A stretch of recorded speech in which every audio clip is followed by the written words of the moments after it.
Hey folks, looking forward to seeing you guys tonight in the chat room. I know you guys always have some awesome questions and stuff to discuss. So tonight we're going to be discussing why does the Christian Bible teach people that the Jewish people are blind and stiff-necked and just stubborn and that sort of stuff. So we're going to discuss that tonight. So sit tight. We'll be back in just a few minutes. You don't want to go anywhere. See you soon.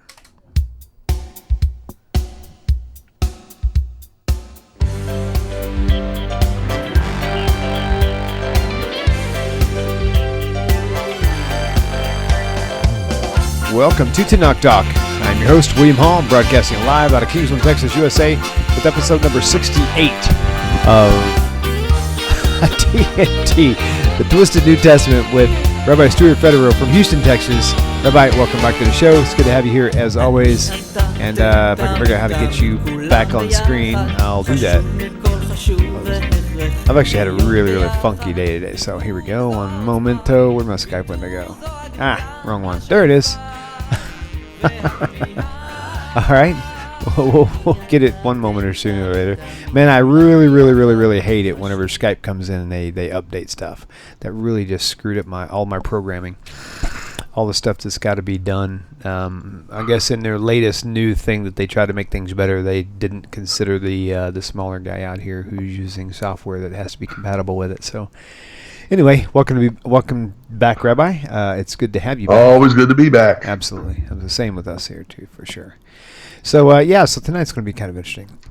It's one of those things we've all heard time and time again, for sure. Thank you. Thank you for... everything. Thank me? For what? Everything you do.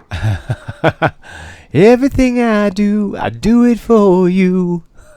Yes, that Brian you in that case is God. Yeah, for sure. Okay, cool. Let's see. I'm trying to figure out where all my other stuff's at. There's part of the problem right there. Let's get rid of that. All right. So, and I know there's a lot of things. What's really surprises me is there's so many things nowadays where people they have these phrases that they've learned, right? And in these phrases, it's like some of the stuff isn't even scriptural. I mean, when I say scriptural, I'm like giving credit to their New Testament. Like there's certain things, and I can't think of anything off the top of my head, but I was thinking about it earlier today. And there's so many things they learn in Sunday school and some other thing. I mean, here's one of them, for example, just a simple thing. The typical teaching on Noah's Ark, for example. How many animals were on the ark? And everybody teaches there was a pair, male and female, of every animal went on the ark, and that's just not true. And it's like so like that. There's so many traditions that's taught in the church.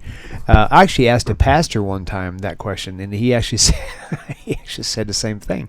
I was surprised. I was like, really? I said, and the thing about it is, I mean, it was a young pastor, so give him credit for that. But I was actually shocked that he actually didn't know what the full layout of the loading was. And anyway, it's not a big deal, but keeping that in mind, there's so many things that people adopt, phrases that people adopt, that really they don't even verify at all. And so tonight we're going to kind of really dip into one of those claims, maybe two of those claims for sure, and let's see what it takes to become blind and and stiff-necked, if you will, according to Hashem. So, hey, William. Yes, sir. You really want to see what it takes to become blind? Do it. I'm waiting for it. Come on. You're a dork. Oh my gosh. Oh boy. But an awesome one though. Okay, now make it unblind. I want to see. Was that funny? That was quick. So I don't know who's watching. Please keep an eye on the YouTube chat because I don't have it up right now. I've got since I'm dealing with Skype issues. Let's see. I don't know who's there. I hate to say this, but in order to you see my screen and it's large and I still can't. Didn't help. That's okay. I'll pull it up in a minute. I've got to get some other things set up that I thought was already set up. So. At any rate, hello, Skeptical Jet, Sean, Nicholas.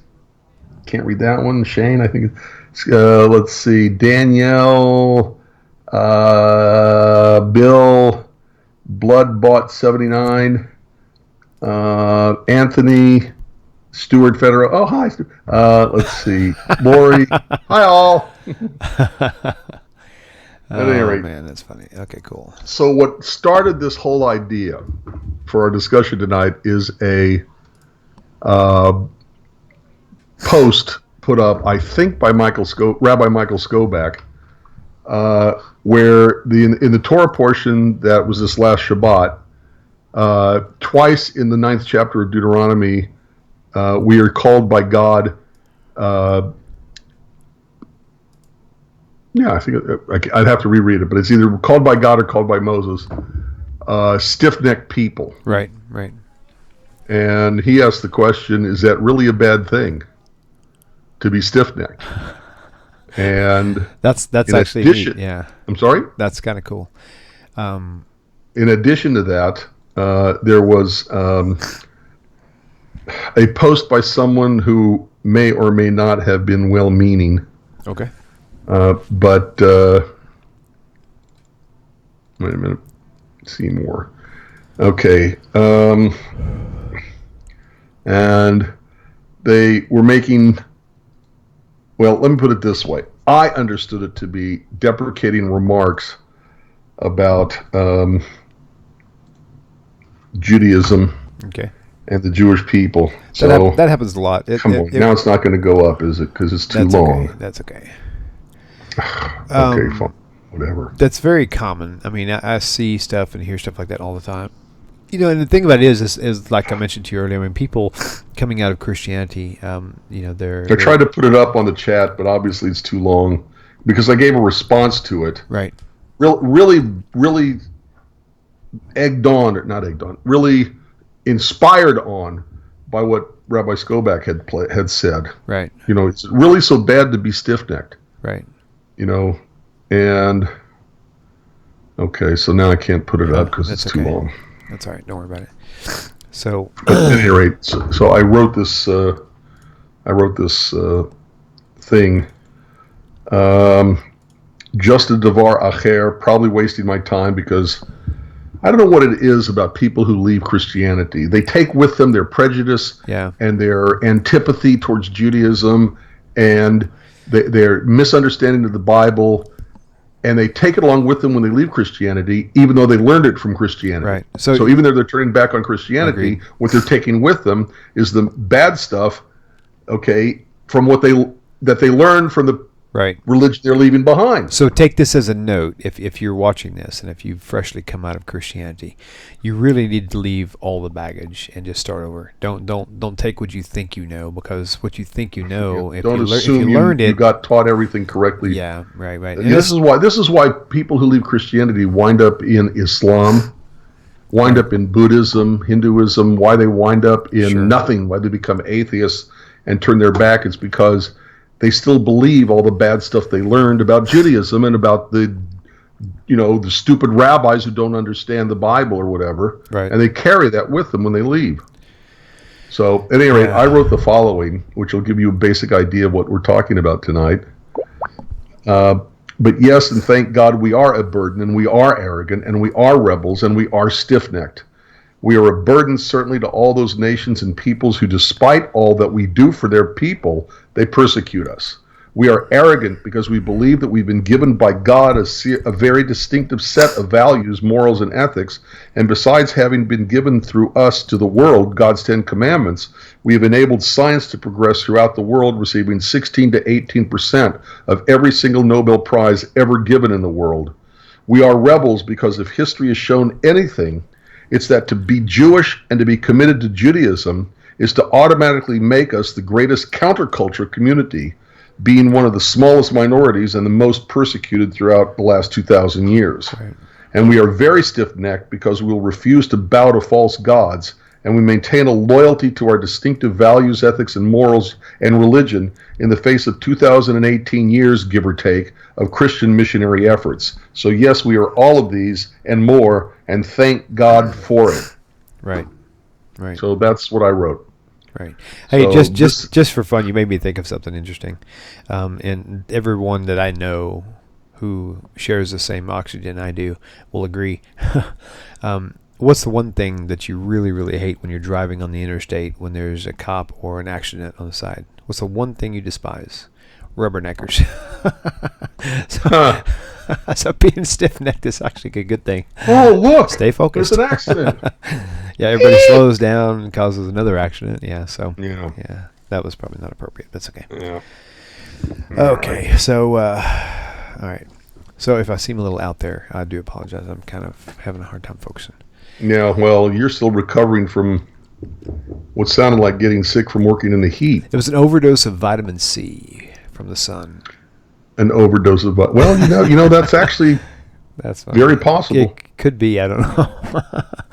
I know my eyes are killing me. Right. Anyway, let's move forward. Anyway. So carrying on. So one thing that's always blown my mind, and we've talked about this from time to time, and just for all you viewers out there, all you, Why is your voice sounding so? because my nose and out just I don't know something No, it's outside the that volume I was digging. something. Oh, am I too loud?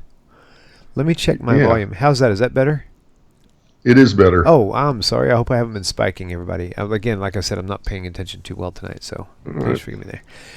But one thing I've noticed is overwhelmingly that still continuously amazes me is, and it only happens in Christianity. It's the only place you will ever find such a claim, which would set a red flag right off the bat for missing logic, right, and using your head. And that claim is that the smarter you get because you're studying, the stupider you get, and the blinder you get because you studied something. You know, I mean, how the hell pardon the French, that's French from what I've heard, how the hell do you get blind from studying? That is the stupidest thing I've ever heard in my life. You would never tell your physician that. You would never tell your wife that, right? Well, actually, yeah, I can see how people could get blind from studying if what they are studying is it's faulty. False. Yeah, right. For true. Okay, But it's false Paul- and faulty. If it gives them if it gives them a distorted view of something, then the more they study it, the more they have the distorted view. Well, Paul discussed that. He actually said, in somewhere in the New Testament, he goes, they're being puffed up by their knowledge, and it's like this way of saying, don't worry about knowledge. It's one of these types of mindsets that says this. They'll say this is better. They'll say quality is far greater than quantity, right? And I'm thinking to myself, think about this. You've been lost at sea for 2 weeks. You haven't been able to fish. You haven't been able to do anything. You're starving of water and you're starving of food, right? And so finally a ship captures you and they rescue you and they bring you on the ship and they've got this quality steak that they prepared for you because they knew how much trouble you were in, right? And they did a $50 steak and they got it seared just perfect to perfection with pile of green beans there, and they took a little tiny sliver of that steak off and put it on a fork, and a little tiny sliver of that green bean and put it on the fork and gave that to you as your complete meal. You tell me now which is better, quality or quantity. That ain't going to do a daggum thing for you, period. I don't care how smart you think you are. You have to have both. Yeah, not to mention the fact that if you saw my stomach, you'd know which I would go for. Mine too. I'm trying to trim it. Oh man. Anyway. Yeah. So, carrying on. All right, so what are we going to discuss tonight with the New Testament claims? All right, look. A lot of this is in Matthew 23. Okay, so take a look at Matthew 23:2. That's weird because Matthew 23:1 is real grand. By the way, when I was doing my search for such epithets cast at the Jewish people, okay, I did a search on my Bible program, which probably isn't the most accurate Bible program, but I searched for the word Jews, Jew with the S, Jews. Okay, Matthew, Mark, and Luke had 5, 3, 4, whatever references to the Jews, usually as Jesus as King of the Jews. Right. Okay, but when you go to John, oh my God. It's like the Jews did this, and the Jews did that, and the Jews did this. It's one of the reasons why they say, which I don't agree with, but they say that the Gospel of John is one of the most anti-Judaism, possibly anti-Semitic texts of the New Testament. And I always think it's Matthew, but that's another issue. That's another discussion. Right. But at any rate, so take a look at Matthew 23, verse 2. Okay. What's up? And we're going to look at 2, 13, 14, 15. Let me make a footnote first before we read this. Now, I really don't know a single Christian, and I know a lot of people who are Christian. I mean, my wife and I were teachers with the youth and stuff in a mega church in Tennessee. There's like 20,000 members there, right? And so I've dealt with a lot of people, and that's just that church. We've been to other churches as well. I don't know a single one of them who has ever been able to tell me what Matthew 23, 1-3 says, right? And it's like, but because they see everything else, they know what 4 says, right? But they never knew what 3 says, and just to challenge you Christians who are watching this right here, pay attention to verse 1, 2, and 3, because this is something that I guarantee you it goes against everything you believe in. So, Rabbi, go ahead. Right, and it also goes to the heart of what I'm about to say. Okay. Because, thus spoke Jesus to the multitude and to his disciples, saying, the scribes and the Pharisees sit in Moses' seat. Moses' seat means that the scribes and the Pharisees hold the authority of Moses. Right. Then it says, verse 3, all therefore whatsoever they bid you observe, that observe and do, but do not do after their works, for they say and do not. You'll also find repeatedly in the New Testament, the Jews are called, and the Pharisees are called hypocrites. Right. Okay. If I call you a hypocrite, it's because you are teaching something but not following it. Okay. And calling you a hypocrite is not an insult to what you believe. It's an insult to you personally for not following what you believe. Right. Very good. It's actually, to be called a hypocrite is an insult to the person, but it's actually a compliment to what they are a hypocrite to. Oh, right. You see what I'm saying? Yeah, that's brilliant, for sure. So in that paragraph, Jesus is basically calling the scribes and Pharisees hypocrites because they say to do something, but then they themselves do not follow it. That's the definition of what a hypocrite is. Right on. He's not putting down what they say. He is actually saying that the scribes and Pharisees sit in the seat of Moses, which means they have the authority to tell you how to act. That's what he says. Right. Very good. And he gets mad at the Pharisees and the scribes for not following what they themselves tell people to do. So it's not an insult to Pharisaic Judaism, which is what Rabbinic Judaism developed from, is. Okay, it's an insult to the scribes and Pharisees as people for not following their very good, should be followed advice. Okay, right. You follow what I said? Totally. Was that clear? That is very clear. Okay. Yes, sir. Because I want to make sure in your low sugar stupor, because you haven't eaten yet from your... Right. You're good.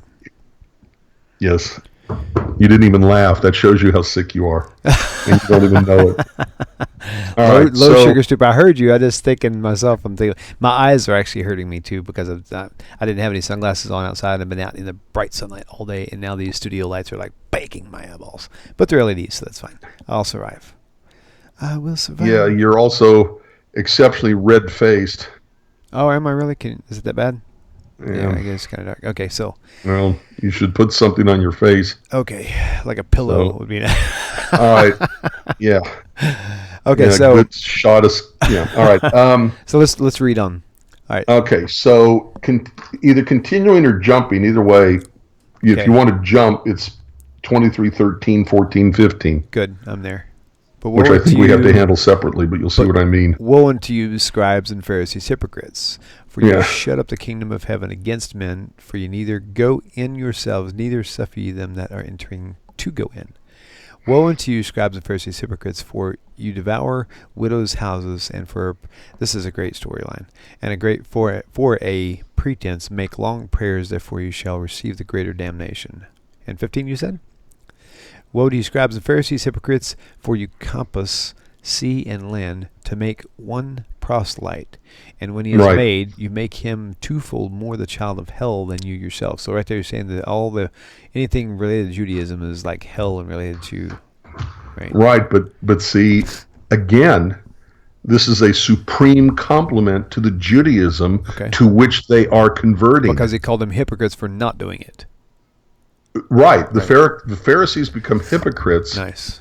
but the proselytes they make are deeply, boldly, right, outwardly, proudly committed to the Judaism of the Pharisees, even if the Pharisees themselves don't follow it.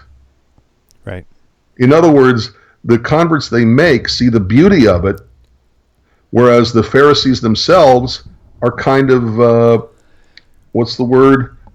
They're not enthusiastic about it. right, They take it for granted, which is classic psychology. When a person converts to something, they become more zealous for what they convert to. But the people who grew up with it, it's a difference between Jews by chance and Jews by choice. right. A Jew by chance, a Jew who's from birth, okay, does Judaism, doesn't think about it, takes it for granted, whatever. But a Jew by choice, a person who's converted to Judaism, who does Judaism, will do it out of joy, and they'll understand how it affects them, how it has, effects on who they are that go well beyond the actions themselves. Sure. Right. Okay. So, all right, go back to the quotation. Okay. Okay, because each thing about the hypocrisy, okay, is it really such an insult? Or maybe we should understand it really as a compliment. Right. Okay. Now I see your point, because I mean, right here, he's you can't read this without understanding why he's calling them hypocrites, because they're not doing what the Torah says. Right. Or they're not doing what their own Pharisaic Judaism, i.e., rabbinic Judaism, is. Right. Very also true. saying. Right. Very true. But either way, to be called a hypocrite is a compliment to the beliefs, even if the people who promote those beliefs aren't following it. Right. Okay, so wait a minute, where to go? Well, okay. Woe unto you, scribes and Pharisees, hypocrites, for you shut up the kingdom of heaven against men. For you neither go in yourselves, neither allow you the ones that are entering to go in. Right. No idea what that means. No idea what that refers to. Can you help me on that? Okay, so one of you scribes and Pharisees, hypocrites, for you shut up the kingdom of heaven Against men. Yeah.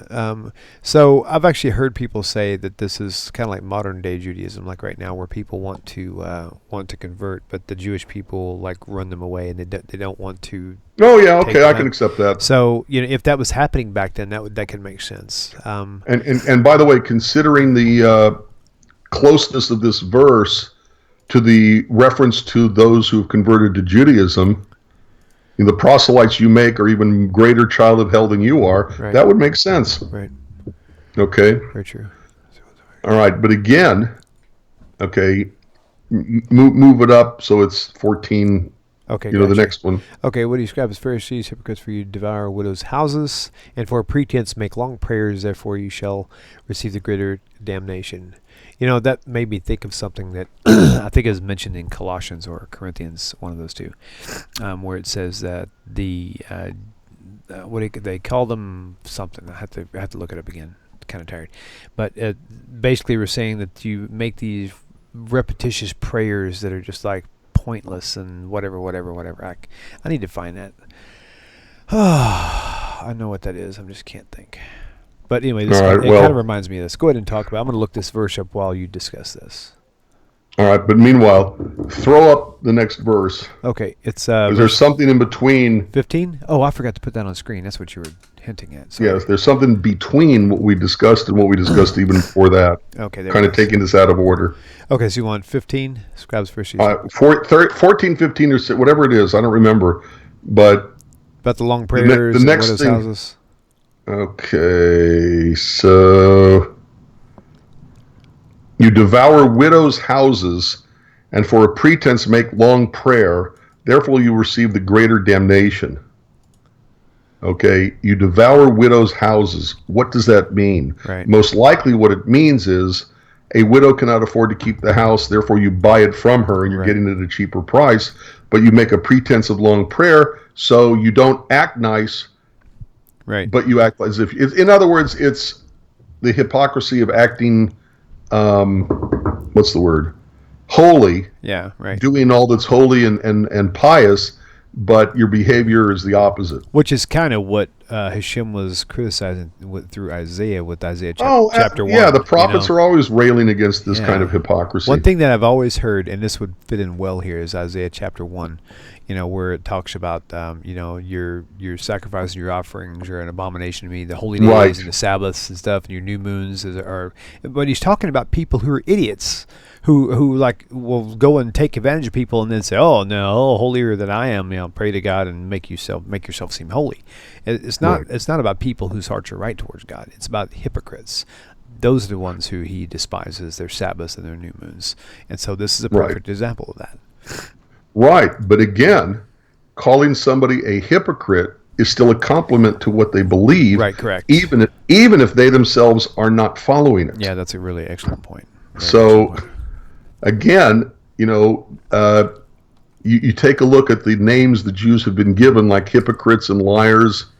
And I forgot to write it down, but how we are blind. Oh yeah, right. The Jews are blind, okay, because we fail to see Jesus on the pages of the Hebrew Scriptures. That's Corinthians. What is it? It's Galatians. Right. So the one verse. You're sounding like I am. Yeah, I know, Rams. Okay, Matt. Well, so we'll end early. Galatians 3. Okay, I'm just looking. While you're doing that, I just want to see something. Let's see. Oh, yeah, I found that verse I was looking for earlier. While you look up Galatians 3, the part I was mentioning earlier about the long, endless prayers, whatever, that they tried to critique, is verse 7 in Matthew chapter 6. Let me put that on your screen. If I can find the right mouse. Get these rodents in here. And so Matthew 6 verse 7, but when you pray, use not vain repetitions as the heathen do. But the thing about it is, Christians like to say, well, this is like the Jewish people, but he clearly did not say Jew, he said the heathen, right? Yeah, so, by the way, and the vain repetition is the Christians like to pinpoint as the prayers that they pray from the Siddur because they're repetitive, right? But this is clearly not talking about the Jewish person because it would have said the Jews. Right. I wish you had it up there on the. I can put it up. What do you want? Because every time I hear about this, I actually giggle. Okay. Sometimes I'm not a nice person, but. Do you giggle, snort, or just giggle? I do what? I said, do you giggle, snort, like the hotel? remember the cartoon or the Sesame Street thing they used to have? Okay, sorry. Right. But I giggle and laugh at, shall we say, because the verse is about don't be like the Pharisees who make a big show of their prayers, right. Okay, and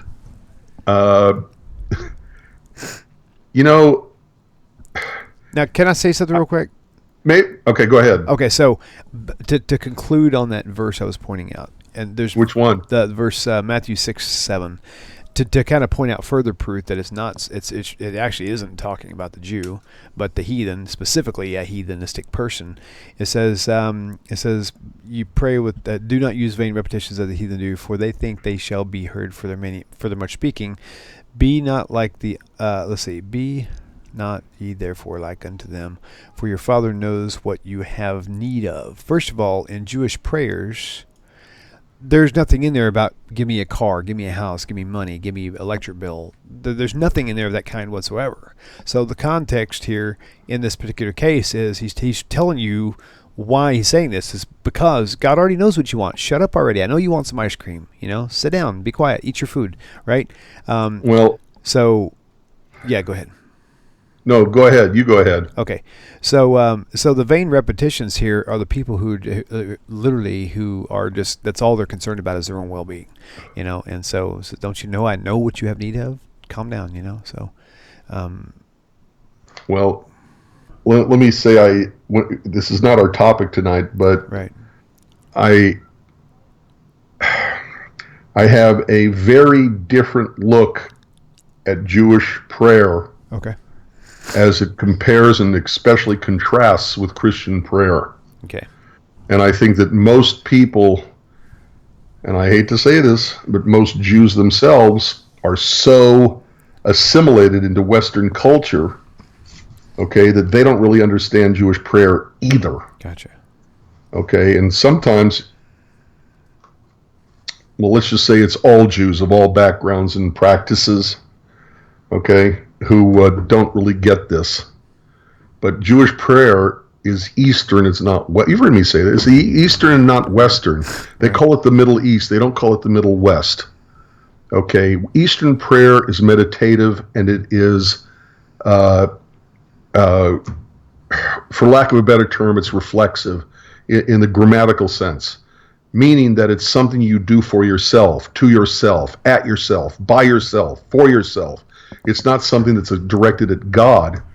It's actually directed to yourself. Proclamation, like you're programming your own mind how to think correctly. Well, it's more than that. It is a kind of meditation that transcends. Right. And in my opinion, like anybody cares, my opinion,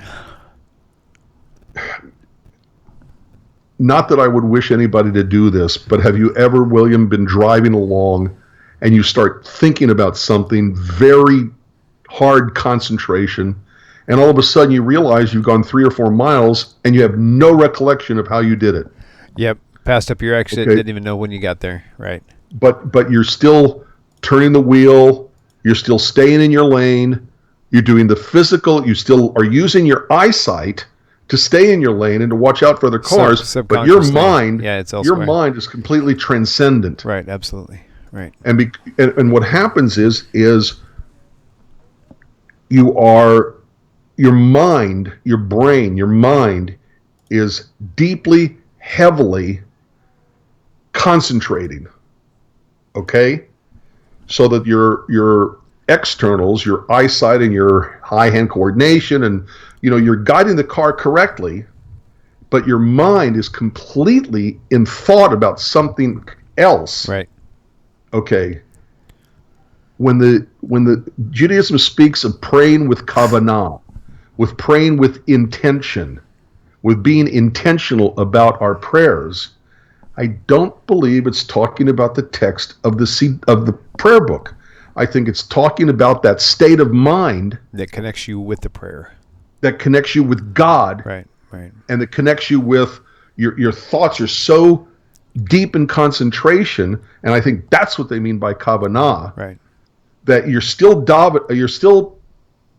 going through the choreography and the motion and the emotion of prayer, but your mind, because you're doing the same text and it is rote, it is exactly like a mantra, frees your mind to be able to have that kind of concentration.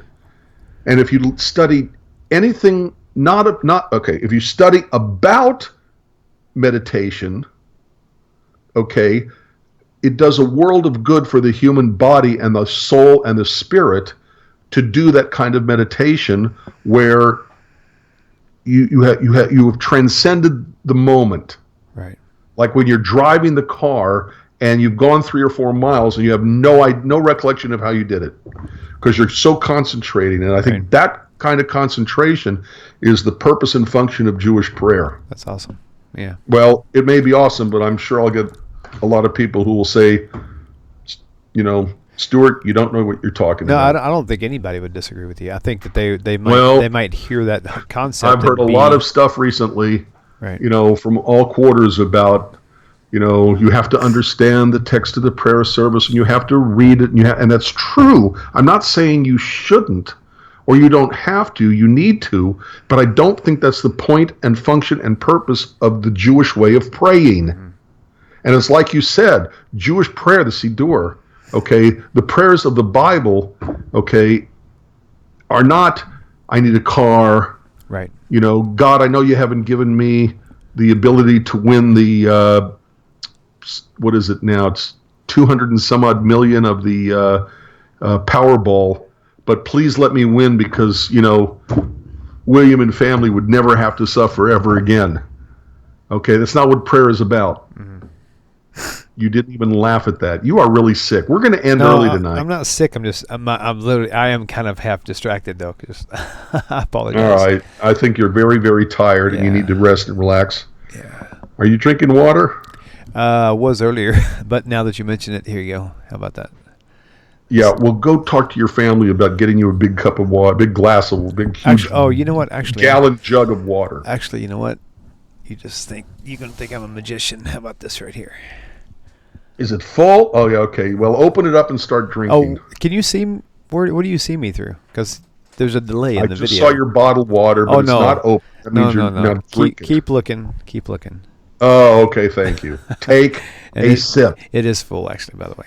William, take a sip. Okay. All right. I could even hear it. Okay. At any rate, okay. Going back to our quotation, our verse in the Christian's New Testament. Okay. Okay, where it talks about the where was it? Matthew chapter 6 verse 5. Okay, going back. Hang on one second. Okay, and the image gets repeated in 7 and When you pray, you shall not be as the hypocrites are, for they love to pray standing in the synagogues and in. Talking about two different people here. Right, no, you're right. Yeah, right. But I'm talking about the Jews, where he says that they were hypocrites because they pray in a way that they may be seen by men. Right. Very true. They enlarge their phylacteries. They're praying, they're praying in a way. Right. Everybody sees they're doing it for the attention. Right. Gotcha. I understand it. And right, that makes sense. Yes, sir. Well, all I can think of is going to various restaurants, okay. And the Jews basically quietly grab a piece of bread, right, subtly say the bracha, etc. Hamotzi lechem min haaretz, eat, go. Right. Okay, but what do they do? They hold hands. Right. They close their eyes. To make it to me, that's the greater show. Yeah, I agree. And what's funny? To me, yesterday. Or I don't know if you've ever watched various Sunday morning preachers. Hang on one second. Okay, especially of the what? I can't hear you. Sorry. Sorry. My streaming. Okay.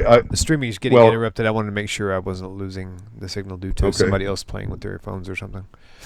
All right. At any rate, you see people doing all sorts of Pentecostal kind of things, as in gifts, as in speaking in tongues, right? And people who have come out of that form of Christianity and who have converted to Judaism have told me that there is a status that comes from having the various gifts. And if you don't speak in tongues, you're just not, so who's the ones who are doing this to self-aggrandize? Who are the ones who are, what's the word? Doing it so they can be seen by men, for their own personal egos. It's just, it's just, to me, it makes me giggle every time I read this part or somebody brings it up, because they'll assume you sit down, you eat, Homos lechem min haaretz, eat, go. Oh, well, that person doesn't pray. I mean, that person doesn't, you're not, you know what I'm trying to say? Am I somewhat, okay. All right. I do. That makes sense. Yep. So, at any rate. So, all right. In other words, it's hypocritical to say that they're talking about Jewish people for praying in the synagogues, but they're praying with the Siddur whenever they are more vocal, which made me think about something I was going to tell you earlier. And you probably saw the post. Me and Jason. No, actually, I don't think I posted about it at all. But me and Jason LaCrosse, author of Revealing Matthew's Secrets. If you guys don't have the book, you should get it. It's right here. It's really cool. He came to help me get the trench started with the electrical yesterday and part of today. And so, but anyway, we were at Starbucks, and there was a guy there who I've seen in Kingsland, which is where I live, at a coffee shop here. he's very vocal about his belief. I mean, he loves talking about it to anybody he can talk to. He was like me reincarnated, if you want to call it that, when I was a Christian. And because I would always go out, I would literally talk to everybody. I always made sure I wore a Jesus T-shirt or a big cross necklace or something, and I used that as a conversation piece. Well, this guy had a necklace on that looked like a lanyard, and it actually had a big, about like the size of an index card that said Jesus on it. And I'm thinking, if you can't get more public than that, so ironically, we went to go sit down, and as it turned out, he was still in line. And whenever he sat down, he sat right behind us. And so Jason and I had quite the conversation, indirectly directed a certain way. And I know this guy. He's one who will always engage, but he didn't say a single word to anything we said, you know. And we had a good time. It was fun because him and I were like sharing things to each other as well that was nice to get our memories refreshed on. But making the point was, you know, when I was a Christian, that's what we did. You wanted everybody to know that you were a Christian. Wear a Christian hat, Christian T-shirt. You know, I mean, my wallet had a cross on it. You know, my necklace had a cross on it. You know, and it's like everywhere you go, you just make sure everybody knows, you know, who your master is, so to speak. Reminds me of the video I posted up. So anyway, that's all I was going to say. Rabbi? All right, so there's a joke that goes back to about the 80s or 90s when the Messianic Jewish community was getting started, and it's something to the effect of, how do you know when you go to the mall which of the people are the Messianic Jews? When you go to the mall? Yes, when you go to the mall, how do you know which of the people you see are the Messianic Jews? Well, for me, I can spot a Messianic Jew in a heartbeat. So. Yes, but what tells you that? The answer in this joke is because they're the ones with the largest yarmulkes, the largest Stars of David, the largest highs around their neck. Mm-hmm.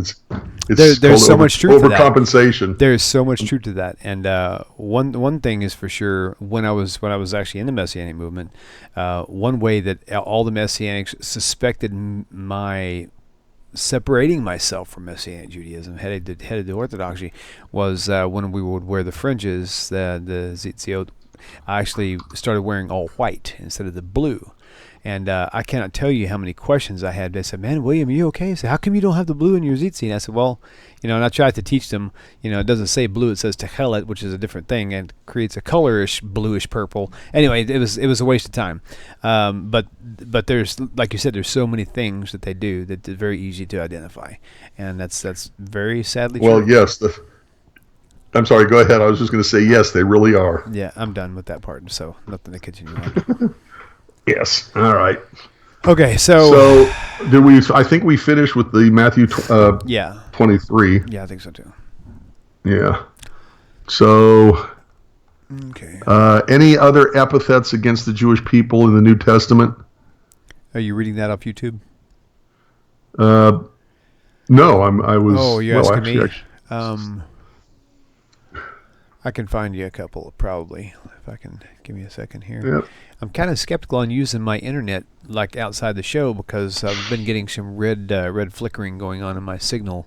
Wait. What's the difference between which two? What? Don't know what you're talking about, boss. Wait a minute. Free Spirit at Last writes, with respect, what's the difference between the two? What two? Which two? The two what? Yeah, what's the difference? That's what I'm asking. Yeah. Between Messianic Jews and... Oh, maybe he doesn't know what a Messianic Jew is. No, I don't think so. No, I don't see the chat. Let me look at it and see. Maybe I can figure something out here, too. Bear with me 1 second. So for you people who are watching on Facebook Live, if you're seeing a break in the stream, I do apologize. It's usually really good. I don't know. I'm not really sure what's up. So it may be because I'm streaming. I'm using YouTube chat off my alternate computer using Wi-Fi, and that could be. I need to probably be plugged in directly. So if that's the case, I do apologize. So all right. So people would sacrifice others to get to God, but God does not like. Yeah. No. Okay. I'm not clear on what he's referring to. All right, so let me go to live streaming, and I'm going to find the chat box as well. So there you go. Oh, I got to tell you the update though. Today was really killer. Okay, so while we're waiting for clarification on this guy, on this the point he wants to know about the two, what's the difference between the two? Okay, so on the studio, there was the one thing since the beginning, since the birth of this whole idea of getting a studio building here, the one thing that's been plaguing my mind from day one, the one thing I was regretting having to go through is getting a supply line of power to the building. And I don't know why that was such a struggle for me, but it was something that was really hindering a lot of productivity on my behalf. And that's why I'm so thankful for Jason to come in today and yesterday to help me get this whole progress started. And because he got me so far along that actually I had to complete it, which was what I needed. So now we officially have the 442 cabling that goes 120 feet from out in the middle of my yard to a meter loop from the pole to the building, and they're both there now. So now I've just got to get them hooked up. But that was a major problem with me in my mind, and that's done. Thank God, Baruch Hashem. The kids helped me bury the wire today, so God's awesome. Cool, man. What'd you find? Well, I just found a misrepresentation by Skeptical Jed. He says Jephthah's deal with God was human sacrifice. No.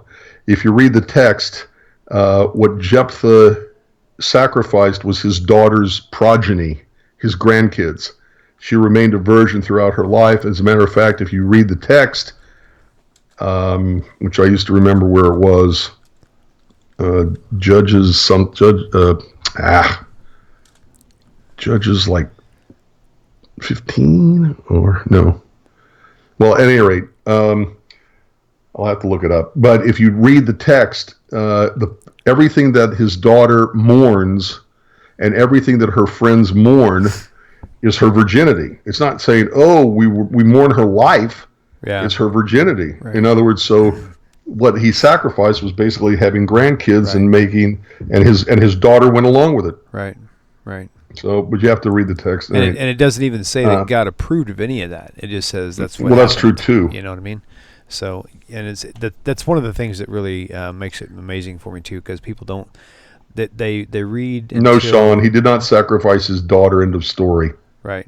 Read the text. And thank you, and Sean also, which is what I was going to talk about too, is the Akedah, the offering of Isaac, or the, what do you call it, the elevation or whatever of Isaac.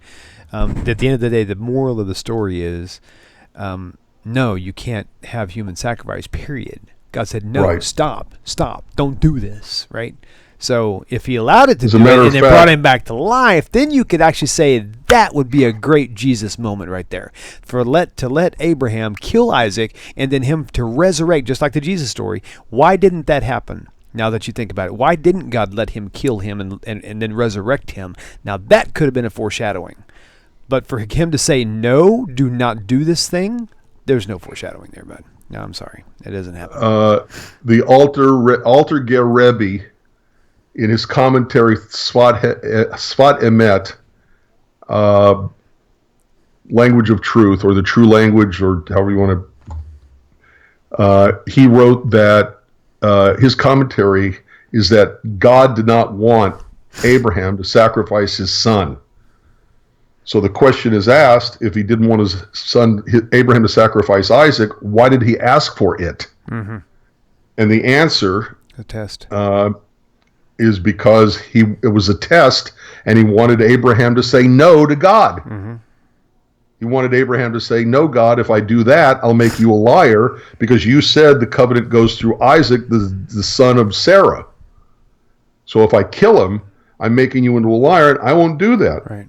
And so when he starts to go ahead and do it, mm-hmm. God stops him and says, hey, from the moment Abraham lifts the knife to actually do it to his son, God never speaks to him directly again. From that moment on till Abraham is dead, it's an angel of God who speaks to Abraham, as if to say, pat him on the head, angel. He thinks he did right, but I'm done with him.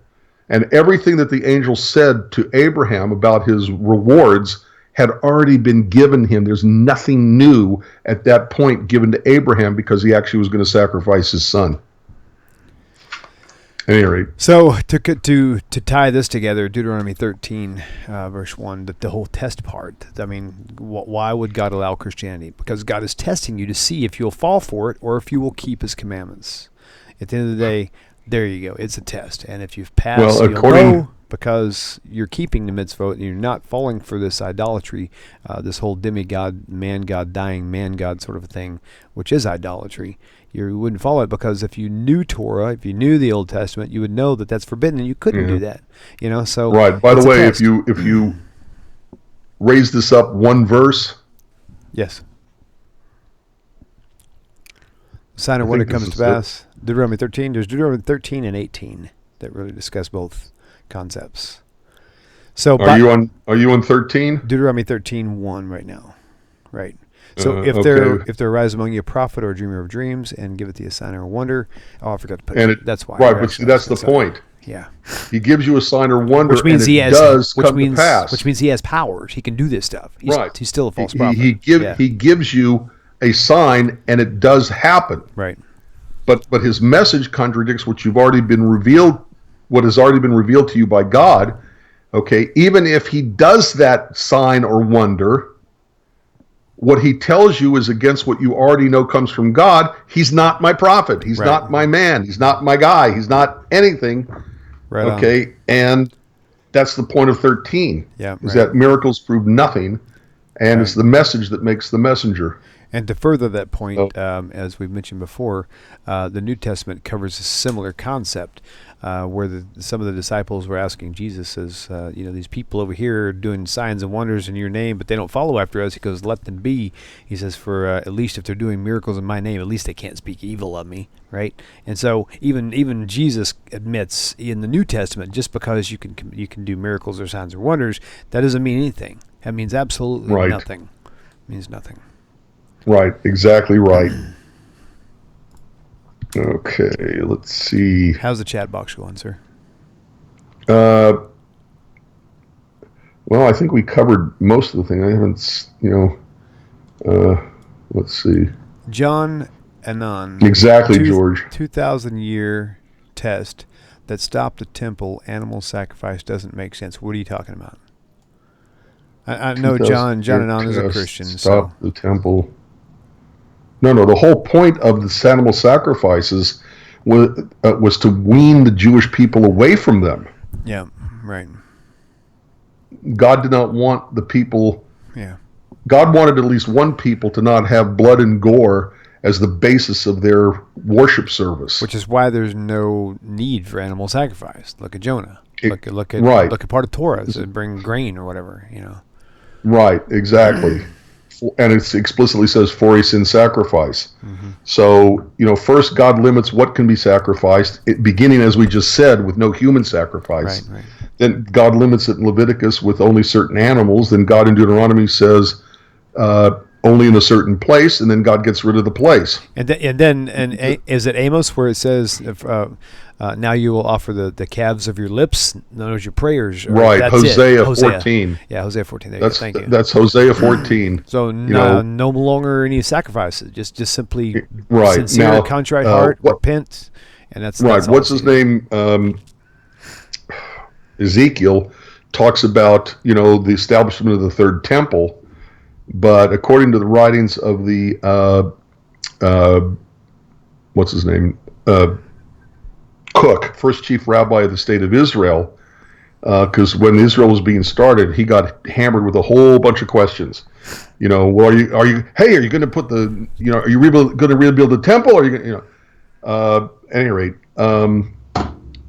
his interpretation, if I remember correctly, is that when the third temple was established, because it's in the days of the Messiah and there's no violence, which is included in killing animals, that the kinds of sacrifices are going to be grains and incense, okay, and certain times of year, there are animal sacrifices that have absolutely nothing whatsoever to do with sin. Right.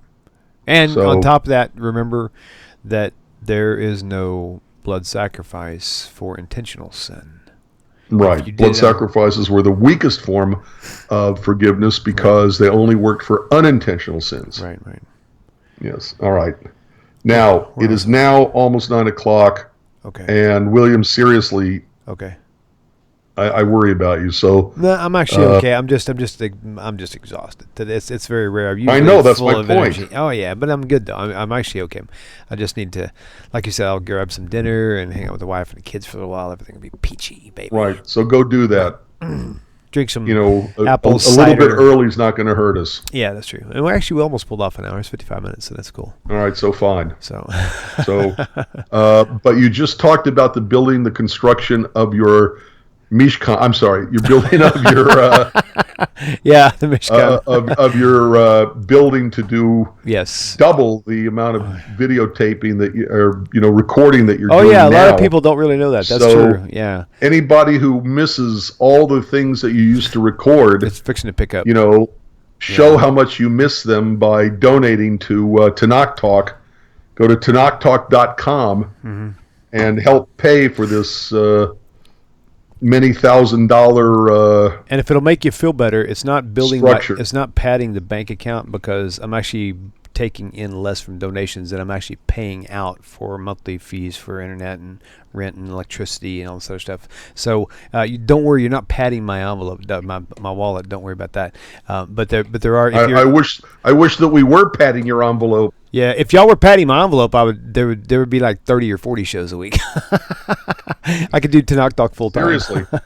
And that's ultimately the goal long term. So we'll see what happens. Hashem willing. All right. So everybody donate to TanakhTalk.com. Thank you. And we'll talk to you next week. Thank you. Rabbi, love you. Go man. Rest. Go rest. Love you too. Go rest. Thank you guys all for tuning in. It's been a pleasure as always. And we look forward to seeing you guys next week. Same time, same place. So have a great week. Shalom, shalom.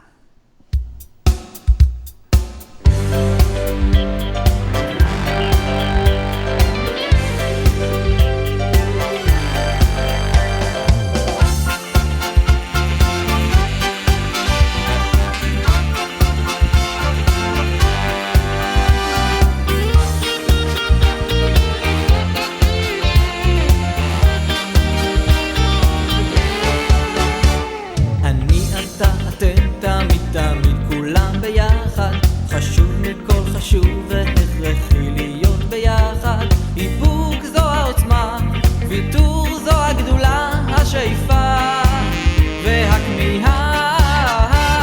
אני אתה אתם תמיד תמיד כולם ביחד. חשוב מכל חשוב והכרחי להיות ביחד.